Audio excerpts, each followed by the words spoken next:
सुप्रभात बच्चों, कैसे हैं आप सभी। मैं आशा करती हूँ कि आप सभी अच्छे होंगे, अपने घर पर होंगे और स्वस्थ होंगे। मैं कृपाली पीजीटी हिंदी विषय से स्प्रिंगडेल सीनियर सेकेंडरी स्कूल में आप सभी का स्वागत करती हूँ।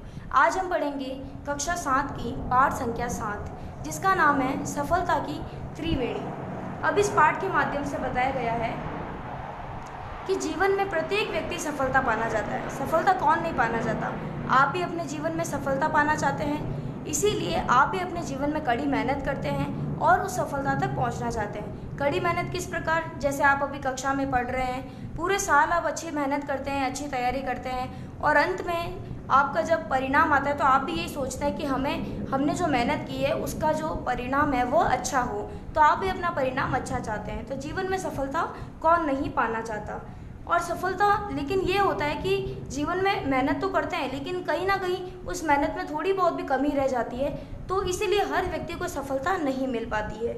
इसके लिए कर्मशील होना पड़ता है, यानी जो आपने जीवन का लक्ष्य बनाया है और उस लक्ष्य को पाने के लिए जो भी आप कार्य करेंगे उसको आपको सटीक तरीके से करना है और उस कार्य को बहुत मन लगाकर करना है। प्रस्तुत पाठ में लेखक ने जीवन में सफलता प्राप्त करने के लिए कुछ महत्वपूर्ण बातें बताई है। अब इस पाठ में बताया है कि जीवन में सफलता प्राप्त करने के लिए आपको किन किन बातों का ज्ञान होना आवश्यक होता है। तो आइए पढ़ते हैं वे कौन कौन सी बातें हैं। आप अपनी पाठ्य पुस्तक का पेज नंबर 57 निकाल लीजिए। अब हम पढ़ते हैं ये वाला पाठ। तो मेरे एक परिचित हैं परम घनिष्ठ यानी कि बहुत ही घनिष्ठ मित्र है। मेरे एक परिचित है, जान पहचान के हैं, वो मेरे बहुत करीबी है।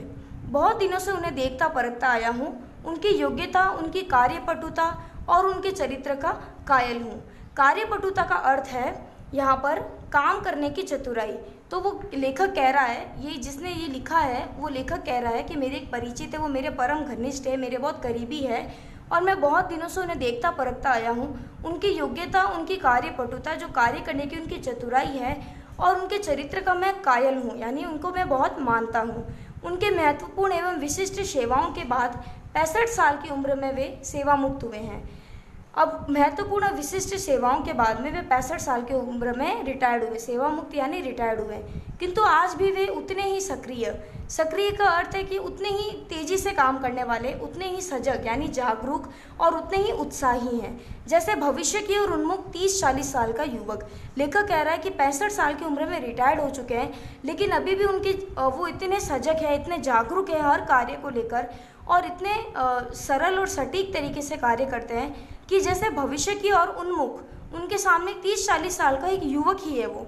हाल ही में उनसे मिलने का संयोग हुआ, यानी मिलने का समय हुआ।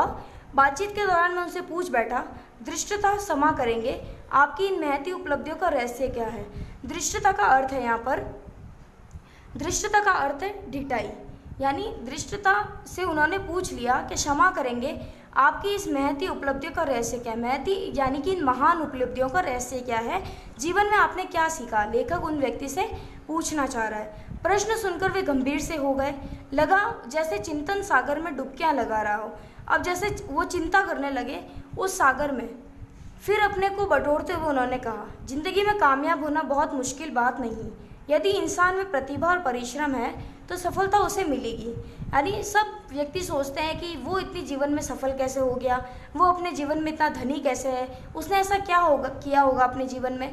तो जीवन में हर कोई व्यक्ति सफल हो सकता है यदि मनुष्य के पास प्रतिभा है और परिश्रम करने की लगन है, तो सफलता उसे मिलेगी। हाँ, कुछ बातें ऐसी अवश्य है जिन पर निरंतर ध्यान देते रहना चाहिए, उनके अभाव में सफलता प्राप्त नहीं होती। सफलता प्राप्त करने के लिए आपको जीवन में कुछ ऐसी बातों का ध्यान रखना आवश्यक है।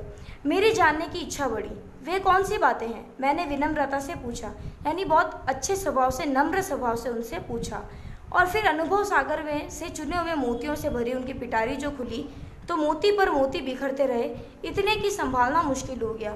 मोती पर मोती यानी कि सफलता के इतने रहस्य खुलते गए लेखक के सामने कि वो संभालना ही मुश्किल हो गया। यानी इतनी सारी विशेषताएं, इतने सारे कह सकते हैं हम कि सफलता प्राप्त करने के लिए इतने सारे हमें नियम को याद रखना पड़ेगा कि तभी हमें जीवन में सफलता मिल पाएगी। उनमें से 3 बातें आज मन में रह रहकर उभर रही हैं। उन्होंने कहा था, जीवन के किसी भी क्षेत्र में सफल होने के लिए जो मूल आधार है वह है स्वास्थ्य यानी तंदुरुस्ती। यानी सबसे पहले आपको आपके जीवन में अगर सफल होना है तो आपको आलस से त्यागना होगा। आलस मनुष्य का शत्रु है और वह आपको जीवन में कभी सफलता प्राप्त होने ही नहीं देगा। इसलिए अगर आलस से त्याग के अगर आपका शरीर तंदुरुस्त है, स्वस्थ है, तो आप सफलता की पहली सीढ़ी चढ़ चुके हो। इसी पर सारी क्षमता, सारी सफलता निर्भर करती है। कोई कितनी भी मेधावी क्यों ना हो, मेधावी यानी होशियार, बुद्धिमान क्यों ना हो, यदि स्वास्थ्य ने साथ ना दिया तो प्रतिभा संपन्न न होते हुए भी वह विशिष्ट नहीं बन पाएगा। मामूली प्रतिभा का स्वास्थ्य और सबल आदमी उससे कहीं अधिक महत्वपूर्ण कार्य कर सकेगा। मैंने पूछा तो स्वास्थ्य उत्तम कैसे रहे? बस थोड़ी सावधानी बरतें, स्वास्थ्य ठीक ही रहेगा। उन्होंने छूटते ही उत्तर दिया, यानी जल्द से उत्तर दिया। आहार विहार में संतुलन और नियमित व्यायाम। आपको आपके खान पान का ध्यान रखना होगा और समय समय पर व्यायाम करना होगा। आहार उचित समय पर, उचित ढंग का, उचित मात्रा में हो। भूख लगे तभी खाएं, किंतु सच्ची भूख, यानी ऐसा नहीं आपने अभी खाना खाया और थोड़ी देर बाद आप फिर कहने लगे कि हमें भूख लगी। तो अगर आपको सच्ची भूख लगी है, अगर आप पूरा दृढ़ निश्चय कर चुके कि नहीं अभी ये मुझे भोजन करना है, तभी आप भोजन करें, झूठी भूख नहीं। इस सिलसिले में उन्होंने मुगल सम्राट अकबर की मिसाल दी। अकबर 24 घंटे में केवल एक बार भरपेट भोजन करते थे और तभी जब उन्हें सच्ची भूख लगती थी। उनकी फुर्ती, उनकी सक्रियता बहुत कुछ इसी आदत के कारण थी कि जब आपको सच्ची वाली भूख लगती हो तभी आपको खाना खाना चाहिए। प्राय हम निश्चित समय पर खाने बैठ जाते हैं बिना ये सोचे कि शरीर को उस समय खाने की जरूरत है भी या नहीं। शरीर ये मान ही नहीं रहा है कि अभी मुझे भूख नहीं लगी है, फिर भी आप जबरदस्ती अपने पेट में डाले जा रहे हैं। यदि हम भूख और भोजन का संबंध अच्छी तरह समझ लें तो हमारे स्वास्थ्य की समस्या बहुत कुछ हल हो जाएगी। अपनी आदतों को भी हम यथासंभव अच्छी रखें। सोने जागने का समय नित्य कर्म खोकर नहीं, यानी सोने जागने का समय आपका निश्चित होना चाहिए।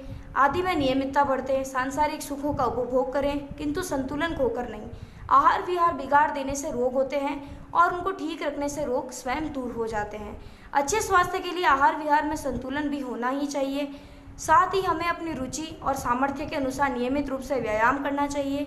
लोग इस विषय में समय की कमी की शिकायत अक्सर करते हैं, यानी आज हर एक इंसान कह रहा है कि इतना जो बिजी समय हो गया है सबका, तो इस बिजी शेड्यूल में किसी भी व्यक्ति का व्यायाम के लिए समय निकाल पाना बहुत ही मुश्किल है। तो आज हर व्यक्ति यही कहता है कि हमें समय नहीं मिल पाता है, किंतु यह बात जचती नहीं। ऐसी बातों में हम अपने को फुसलाते ही हैं, अपना हित हरगिज नहीं करते, यानी अपना हित बिल्कुल नहीं चाहते। हमारा ही शरीर है और हमें स्वस्थ रखने की जिम्मेवारी भी हमारी ही होनी चाहिए। तो बातों में टाल देना अच्छी बात नहीं है। स्वर्गीय पंडित नेहरू यदि अपने व्यस्त जीवन में प्रातःकाल कुछ समय दैनिक व्यायाम के लिए निकाल सकते थे तो हम ऐसा क्यों नहीं कर सकते। 15-20 मिनट सुबह खुली हवा में किया गया व्यायाम आगे चलकर उसी तरह फल देता है जैसे बीमे के लिए दी गई किश्त। यानी जब आप अपने जीवन का बीमा करवाते हैं तो उसकी महीने से महीने जो किश्त आती है उसे भी आपको जमा करवाना होता है। तो आपको डर रहता है कि अगर इस बार किश्त नहीं जमा करवाई तो बैंक हमारे घर पे नोटिस लगा सकती है, तो वो डर रहता है। तो इसी प्रकार आपको आपके शरीर को लेकर भी डर रहना चाहिए कि यदि हमारा खान पान अच्छा नहीं हुआ, हमारा शरीर बिगड़ गया, तो आगे भविष्य में शरीर की चिंता लगी रहेगी। और हम सफलता की सबसे पहली सीढ़ी है हमारा स्वस्थ शरीर। अगर यही स्वस्थ नहीं होगा तो हम सफलता की सीढ़ी पर नहीं पहुंच पाएंगे। वे कहते जा रहे थे, स्वास्थ्य के साथ सफलता प्राप्ति में प्रार्थना का भी बड़ा महत्व है। हृदय से की गई सच्ची प्रार्थना कभी बेकार नहीं जाती, वह मनुष्य को मनचाहा फल देती है। तभी तो गांधी जी की प्रार्थना इतना बल देते हैं। समर्पण की भावना से की गई प्रार्थना से एक अजीब शक्ति मिलती है। तनाव ढीले पड़ जाते हैं और जीवन में एक नई उमंग, नई आशा का संचार होता है। तीसरी बात है जीवन के प्रति सही और स्वस्थ दृष्टिकोण की। पहला तो आपका स्वस्थ और तंदुरुस्त शरीर होना चाहिए। दूसरा आपका आहार विहार और आपका व्यायाम का नित्य प्रतिदिन जो आप व्यायाम करोगे उससे। और तीसरा है जीवन के प्रति सही और स्वस्थ दृष्टिकोण। सुख दुख, सफलता विफलता, चढ़ाव उतार तो जिंदगी में आते ही रहते हैं। यह तो विधि का विधान है, यानी ये सब होता रहता है। ये जो प्रकृति के खिलाफ नहीं है, प्रकृति से पक्ष में ही है। किंतु यदि कठिन परिस्थितियों में भी ये अपना दृष्टिकोण संतुलित रखें तो विफलता भी सफलता के रंग में रंग जाती है। तुनक मिजाजी इंसान उदासी के क्षणों में यह बात भूल जाता है, यानी जल्दी गुस्सा करने वाला। तुनक मिजाजी यानी जल्दी गुस्सा करने वाला, फलतः वह अपनी खुद की जिंदगी को भी दूभर बना ही देता है। दूभर यानी मुश्किल। सहयोगियों और परिवार वालों को भी इसका परिणाम भुगतना पड़ता है। इससे बात करने की बजाय और बिगड़ती ही चली जाती है। संक्षेप में, सुखी और सफल जीवन के लिए अच्छा स्वास्थ्य, हार्दिक प्रार्थना तथा संतुलित दृष्टिकोण, ये तीनों आवश्यक ही नहीं, अनिवार्य भी हैं। अनुभव सागर के ये तीनों मोती हम सबके लिए पथ का द्वीप बन सकते हैं। यानी हमारे पथ में, अगर हमें पथ में सफलता चाहिए तो हमारे पथ में रोशनी की तरह ये काम करेगा, ये दीपक जलता रहेगा अगर हम स्वस्थ के ये 3 नियम का पालन करेंगे। पहला, हमारा तंदुरुस्त और स्वस्थ शरीर। दूसरा, आहार विहार और व्यायाम। और तीसरा, जीवन के प्रति सही और स्वस्थ दृष्टिकोण। तो ये तीनों जो नियम हैं वो हमारे जीवन में लागू होने चाहिए, इसी से हम जीवन में सफल हो सकते हैं। आपको इस पाठ के कठिन शब्दार्थ अपनी जो पाठ्य पुस्तिका है उसमें करने हैं। धन्यवाद।